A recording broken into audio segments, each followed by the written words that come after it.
जय हिंद दोस्तों, कैसे हैं आप सब। आप सभी का स्वागत है स्टूडेंट टू सिलेक्शन 24/7 पर। आज इस वीडियो में हम सब बात करेंगे यूपीएससी मेंस के बारे में। इस वीडियो में हम सब बात करेंगे कि यूपीएससी मेंस में आंसर राइटिंग किस तरह से लिखा जाता है, किन किन बातों का ध्यान रखना चाहिए। और दोस्तों, आज मैं इस वीडियो में फिलहाल आज हिंदी मीडियम के बारे में बात करने वाला हूँ। इसको अगर आप इंग्लिश मीडियम के तब भी फिलहाल वीडियो देख सकते हैं। इसमें आपको जानने को मिलेगा कि आंसर किस तरीके से लिखा जाता है। और ये जो ये कॉपी है दोस्तों, यानी कि जो मैं आज आपको दिखाने वाला हूँ, ये रवि सिहाग सर की है। यानी रवि सिहाग सर को तो आप जानते ही होंगे। रवि सिहाग सर का ये आंसर राइटिंग कॉपी है। और आप उनका देखिए और समझिए कि आंसर एक यूपीएससी टॉपर किस तरीके से लिखता है, सवाल किस तरीके से पूछा जाता है तो वो जवाब किस तरीके से देता है। बहुत इंपॉर्टेंट है। अगर आप 2024 का पेपर दे रहे हैं या 2025 2026 कभी भी, तो आपके लिए यह वीडियो आप ही के लिए है। इसको देखिए, अच्छा लगे तो दोस्तों के साथ शेयर करिए। चलिए स्टार्ट करिए। आप लोग देख ही सकते हैं यहाँ पर नाम वगैरह हर चीज़। मैं इसको थोड़ा जूम कर देता हूँ, थोड़ा और क्लियर होना चाहिए। ये दोस्तों है कॉपी कह सकते हो या प्रैक्टिस सेट, टेस्ट सीरीज, जो भी कर सकते हो मेंस का। ये रवि सिहाग सर का था, उनका ये प्रैक्टिस सेट है।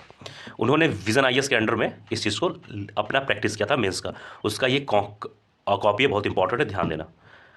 अब देखिए यहाँ पर हम लोग बात करते हैं। देखिए सवाल क्या है, आइए देखते हैं। पहले सवाल को पढ़ेंगे, यानी कि क्वेश्चन को पढ़ेंगे, प्रश्न को पढ़ेंगे पहले।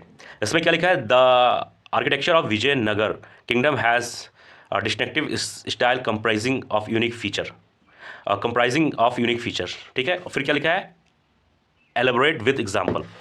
ये हो गया इंग्लिश। हिंदी पढ़ते हैं। विजयनगर साम्राज्य की स्थापत्य कला अद्वितीय विशेषताओं से युक्त एक विशिष्ट शैली है, उदाहरणों के साथ सविस्तार वर्णन कीजिए। अब आपको यहाँ पर ध्यान देना है, क्या कहा गया है, उदाहरणों के साथ सविस्तार वर्णन कीजिए। ठीक है, इंग्लिश में भी वही लिखा है, उसका मतलब वही हुआ। ठीक है, इंग्लिश में लिखा है एलेबोरेट विद एग्जाम्पल। वो सब फिलहाल बात की बात है। आपको सबसे ज़्यादा फोकस आपको यहाँ करना है। ये 150 वर्ड्स में लिखने हैं और 10 नंबर का क्वेश्चन है। बहुत सारे बच्चों के पास बहुत नॉलेज होता है, उससे कोई मतलब नहीं है। आपने पूरा साल क्या पढ़ा उससे कोई मतलब नहीं, आपके पास कितना नॉलेज उससे कोई मतलब नहीं है। आपको 150 वर्ड के आसपास शब्दों में अपने आंसर किस तरीके से फ्रेम कर देना, किस तरीके से लिखना है, ये इंपॉर्टेंट होता है यूपीएससी के पेपर में। आपको बहुत आता है, उससे कोई मतलब नहीं। यूपीएससी जरा सा भी मतलब नहीं है कि आप कितने नॉलेजफुल हैं। आप दिए गए चीज़ों को, दिए गए टास्क को किस तरीके से आप निभाते हैं, ये इंपॉर्टेंट है। यहाँ पर क्या आपके पास कह सकते हो कि टास्क है, या फिर क्या आपके पास चैलेंज है कि 150 वर्ड में आंसर लिखना है आपको, वो भी 10 नंबर का क्वेश्चन है। ठीक है, तो पहले क्वेश्चन को समझो फिर उत्तर देना है। अब देखना यहाँ पर क्या लिखा है, ध्यान से सुना। हरिहर व बुक्का द्वारा स्थापित विजयनगर साम्राज्य न केवल अपने क्षेत्र आई थिंक ये लिखा है, क्षेत्रकार लिखा, जो भी लिखा है, क्षेत्र विस्तार के कारण प्रसिद्ध था, अपितु विद्या व कला प्रेमी शासकों द्वारा पोषित कलाओं की दृष्टि से भी इसने भारतीय वास्तुकला में नए आयाम जोड़े। फिलहाल कोई बात नहीं। अब यहाँ पर क्या प्लस पॉइंट है कि इनको अच्छा नंबर मिला होगा। देखना, यहाँ प्लस पॉइंट आपका ये हो जाता है कि आंसर जो लिखा गया है उसको इस तरीके से थोड़ा कह सकते हो कि जो एक फ्रेम की तरह, एक डायग्राम की तरह सही तरीके से समझाना, कि जिससे जो एग्जामिनर हो वो चीज़ को देखे तो उसको ये लगे कि जो बच्चा एग्जाम में मेंस का आंसर राइटिंग कर रहा है, जो उसने लिखा है उसके दिमाग में भी एकदम विस्तृत चीज़ है, यानी कि हर चीज़ को एकदम खोल के उसने पढ़ा है, समझा है और उसने लिख दिया। एक चीज़ मैं आपको जरूर बताना चाहूँगा, आप अगर आपको कुछ लिखना हो तो आप लिख सकते हैं, लेकिन अगर आपको ये कहा जाए कि उसको लिखना है, साथ ही साथ उसका कुछ डायग्राम बनाना है, तो डायग्राम बहुत कम ही लोग हैं जो बना पाएंगे। डायग्राम से क्या होता है, लोग को एकदम स्पष्ट तरीके से एकदम क्लियर हो जाता है कि उसके पास उस चीज़ का बढ़िया नॉलेज है। अब आप देख सकते हो, अगर यहाँ पर रवि सिहाग सर सिर्फ आंसर ही लिखते तो उनको उतना शानदार नंबर नहीं मिलता। उन्होंने क्या किया, ये आप देख सकते हो। जैसे यहाँ क्या लिखा है, वास्तुकला, फिर एक जगह मंदिर, एक जगह महल, एक जगह शहरी दुर्ग। ठीक है, फिर यहाँ पर देख सकते हैं मंदिर, उसके चारों तरफ क्या क्या चीज़ें हैं, हर एक चीज़ को एकदम पॉइंट वाइज यहाँ देख लो। ठीक है, ये सब, तो ये सब चीज़ों पे आपको ध्यान देना। देखिए हर एक चीज़ का पॉइंट वाइज है। मेंस एक चीज़ मैं बता दे रहा हूँ, सबसे टफ होता है ओनली प्री, यूपीएससी में सबसे टफ होता है ओनली प्रीलिम्स एग्जाम। मेंस में आपको समय इतना मिल जाता है ना, मेंस में आपको सिर्फ एक चीज़ करना है, ओनली प्रैक्टिस। मान लीजिए 10 नंबर का सवाल है, इसी सवाल में रवि सिहाग सर को हो सकता है कि मान लो 8 नंबर मिला हो। क्यों, क्योंकि इन्होंने हर चीज़ को बढ़िया से लिखा। किसी और बच्चे को इसी सवाल में 6 नंबर भी मिल सकता है। क्यों, क्योंकि उसने अच्छे तरीके से नहीं लिखा। यानी नंबर मिला है दोनों लोग को, बस कुछ कम कुछ ज़्यादा, यानी कि सिलेक्शन लगभग दोनों लोग का होगा, बस रैंक का डिसाइड हो जाएगा। लेकिन यूपीएससी प्रीलिम्स में क्या होता है, इस सभी के लिए सब नंबर इक्वल होते हैं, तो सबसे टफ काम होता है यूपीएससी प्रीलिम्स क्वालिफाई करना। मेंस तो आप जितना प्रैक्टिस करोगे उतना शानदार होगा। ठीक है, अब ये आपने ये चीज़ को देखा। ठीक है, हर चीज़ को पॉइंट वाइज है। अब जैसे फिर 150 वर्ड का था सवाल, एक पेज वहाँ हो गया, और यहाँ पर देख सकते हैं आप, ये दूसरा पेज है। ठीक है, महल, हर तरीके को उसको पॉइंट वाइज, पॉइंट, मंदिर, निर्माण में हर एक चीज़ का पॉइंट, ठीक है, और हर शब्द में, हर देखिए वर्ड में कितना गैप रखा गया, इस सब चीज़ पर ध्यान देना है आपको, ठीक है। गैप कितना लिया गया यहाँ पर कि थोड़ा कम शब्दों में थोड़ा पेज भी एकदम कंप्लीट लगे। और एक चीज़, यहाँ पर कभी भी आपको आंसर राइटिंग नहीं करना है, गलती से भी मत करने ना, नहीं तो नंबर आपका कट सकता है बढ़िया वाला। यहाँ पर साफ साफ भी दिया हुआ है कि यहाँ पर नहीं लिखना है, ठीक है। Don't write anything this margin, ठीक। तो ये चीज़ ध्यान देना, ये देख सकते हो आंसर राइटिंग। तो ये ऐसे चीज़ों पर आपको ध्यान देना है। अब 150 वर्ड का था, एक पेज वहाँ पर रवि सियाग साहब सर ने यहाँ लिखा और एक पेज यहाँ, बस मामला ख़त्म। बहुत सारे बच्चे क्या होंगे, एकदम बिल्कुल भरे पड़े होंगे, एकदम नॉलेजफुल, बस लिखते चले जाएंगे, वो नहीं करना है, ध्यान देना, ठीक है। अब यहाँ पर आ जाइए, क्या कहा गया है, दूसरा है, यहाँ पर भी सवाल पूछा गया है, ठीक है।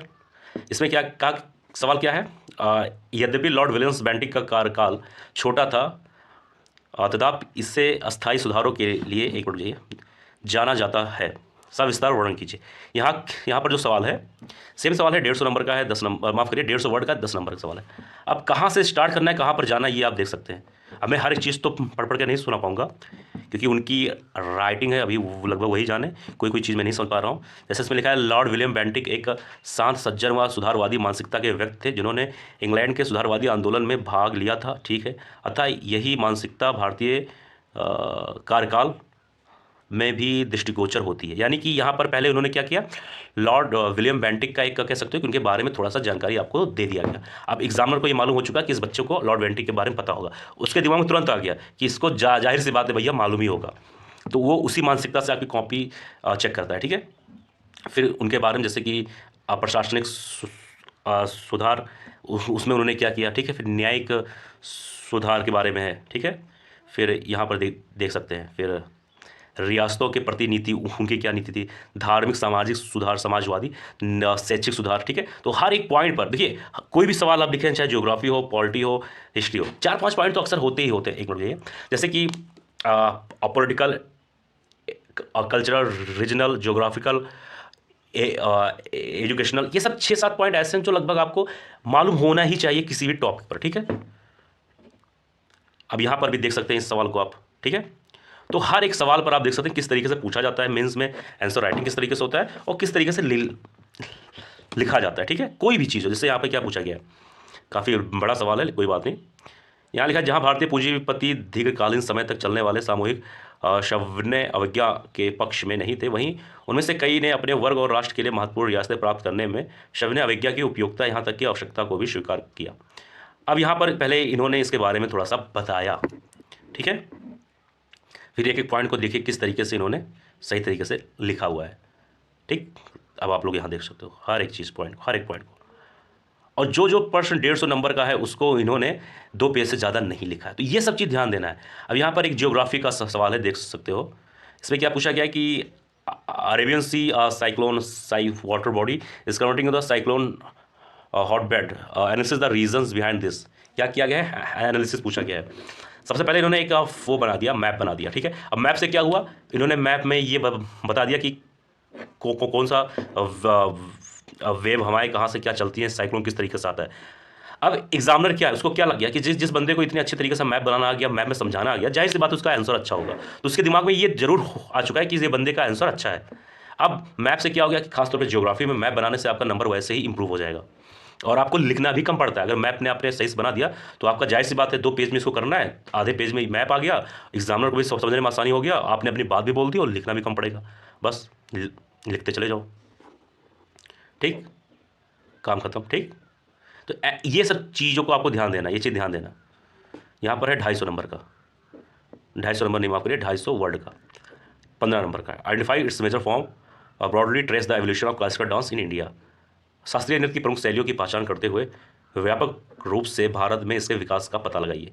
देखिए, तो मैं बोल दे रहा हूँ, हद हुई है यहाँ पर कौन सी स्टेट का क्या है, हर चीज़ को पहले उसके बारे में लिखा गया। भारत में शास्त्रीय नृत्य का विकास उनके स्थानों पर अनेक शैलियों में हुआ है जो अविधता की परिचायक है, ठीक है। अब हर चीज़ को विस्तार से दिया गया है, ओके। तो आपको इस तरीके से लिखना है, समझना है। अब यहाँ पर 250 नंबर वर्ड का था, तो यहाँ पर 3 पेज में आंसर किया गया है। तो बस छोटी छोटी चीज़ें हैं जो आपको ध्यान रखना चाहिए, ठीक है। और यहाँ पर नहीं, साइड में आपको नहीं लिखना है, मैंने बता ही दिया, जैसे यहाँ पर, ठीक है, एक मिनट लीजिए, यहाँ सब नहीं लिखना है। तो ये था आज का वीडियो, मुझे उम्मीद है वीडियो पसंद आया होगा। कोई भी चीज़ हो, कभी भी कोई चीज़ ना समझ जरूर पूछ लेना कमेंट बॉक्स में, मैं बता दूंगा। और कोशिश करूंगा कि बहुत ही जल्द से इस पर एक पूरा वीडियो लेक्चर में, खासतौर पर यूपीएससी और यूपी पीसीएस और पीसीएस का भी इसमें पढ़ाई स्टार्ट कराने वाला हूँ बहुत ही जल्द। तो अभी तो आप लोग का जो डाउट है जरूर पूछ लिया करो, अभी थोड़ा टाइम लगेगा, 20 से 25 दिन बाद ही स्टार्ट होगी पढ़ाई, लेकिन अभी जितनी भी डाउट है आप पूछ सकते हो। मिलेंगे किसी और वीडियो में। जय हिंद, जय भारत।